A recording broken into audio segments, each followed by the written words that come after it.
jog lo ne senge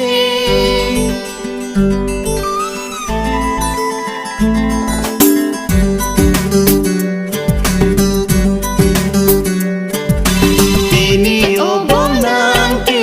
nang wa jog lo ne senge Kang hon jong si ave te bole dun the lo ne bong boy chelo joi po sinir a pirte na se alam te non si ji di na ji si tu ji ne ai sum ne Tini obong nang ke nang wa jog lo ne senge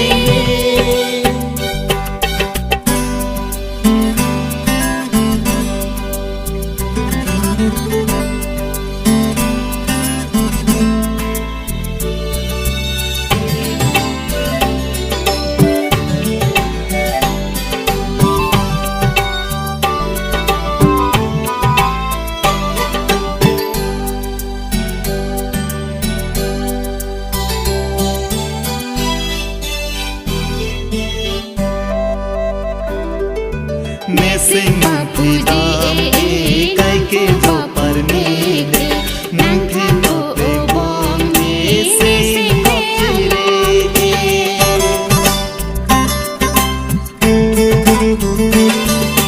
Nese mapuji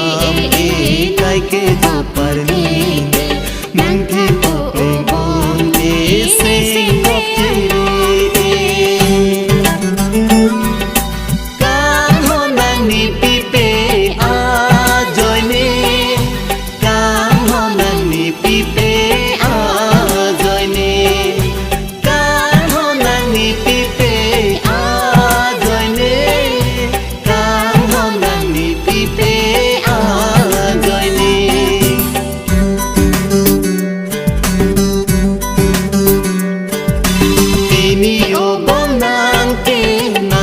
jog lo ne senge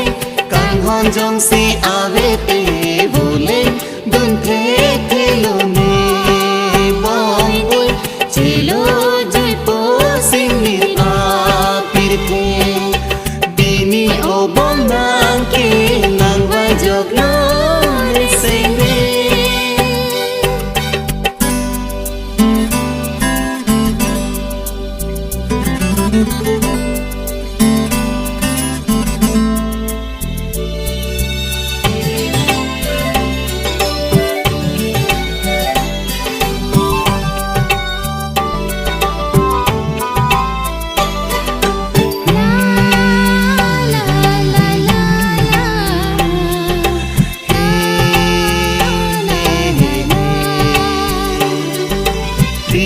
Pri pra pra